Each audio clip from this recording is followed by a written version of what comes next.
美国总统拜登宣布与英国和澳大利亚就先进的国防技术共享达成联合协议，被称为 IUUKUS 的欧美英三方协议还涵盖一个和防疫基础设施合作议题。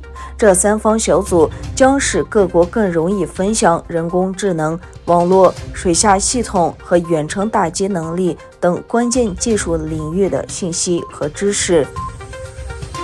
据报道，朝鲜近日铁路机动导弹团首度公开以火车担任载具，执行朝日本海试射2枚飞导弹的任务。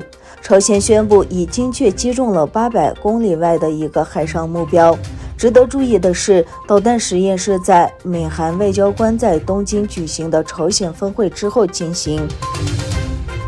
联合国警告人工智能科技对人权存在威胁，并呼吁各国在保护措施到位之前暂停使用具有潜在高风险的脸部识别技术等人工智能系统。此前有报道称，中国正在测试面部识别和人工智能相机系统，以检测东突厥散维吾尔穆斯林的情绪。联合国的报告没有提到国名，但是提到了中国的做法。欧洲议会通过了决议草案，预计不承认塔利班在阿富汗建立的政府，而是建立针对人道主义局势的行动关系。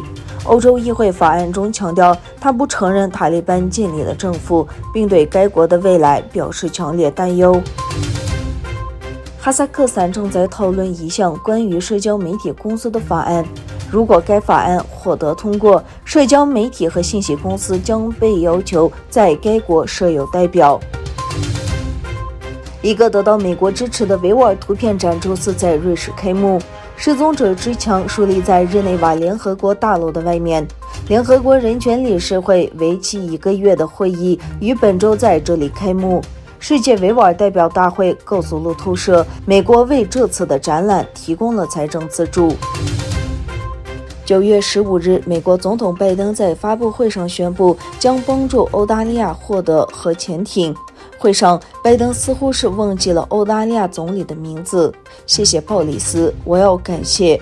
拜登说到这里，尴尬地停顿了一下，然后转身指着右边的屏幕，上面显示着远在澳大利亚的莫里森先生的笑脸。